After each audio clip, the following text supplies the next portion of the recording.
Welcome to my NATO membership campaign for Austria. I'm very happy that I can be here now in the Hofburg Palace, and this is where today ends the Austrian Ambassador Conference. All the Austrian ambassadors, they come once a year back together, and they are over there in this building. I popped in them coincidentally, and I met some. And so I want to make a small video to devote it to all the people who know me from my work in Albania and in Kosovo and in Montenegro and in North Macedonia and in Serbia and in Bosnia and in Ukraine and in Moldova and in Georgia. Some of them I have met, many of them I admire, but I don't admire this lack of courage. Yeah? Because everybody who works internationally knows that Austria is considered as a Western country, part of the European Union. Obviously, I think everybody knows that. And obviously, we should also be member of NATO. That's very logically. And everybody knows that. Yeah? And I was at several embassy meetings in the last years when then the neutrality was promoted. Yeah?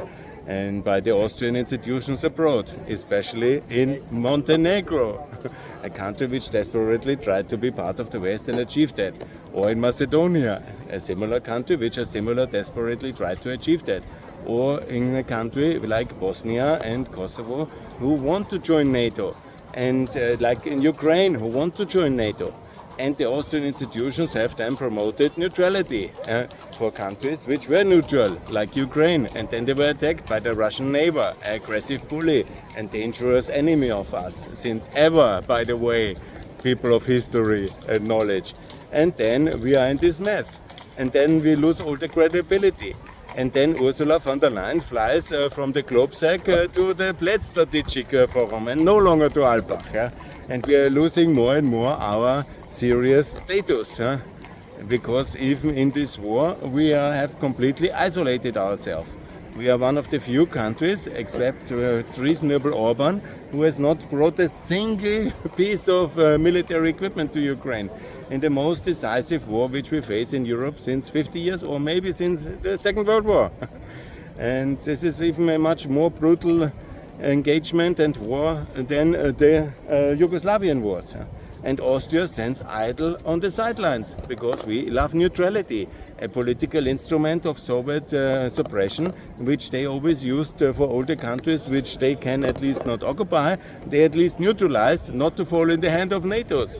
And you can be an ideologue, okay, you can be sworn on the constitution. I respect all these things, I know them very well. I do this campaign now since 1996, more or less in different activity. Now I've gained air superiority.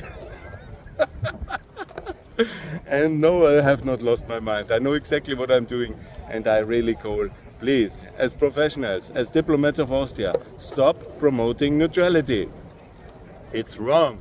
It's absolutely wrong. It's immoral, irresponsible, and it's against European solidarity, and it's against our spirit of a common house of Europe, which we, as European Union member, many of you remember 95, 94, you have all pledged to support this, and you know exactly how the others are thinking about us, and now it's time to change.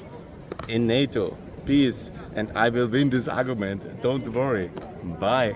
Good luck. See you.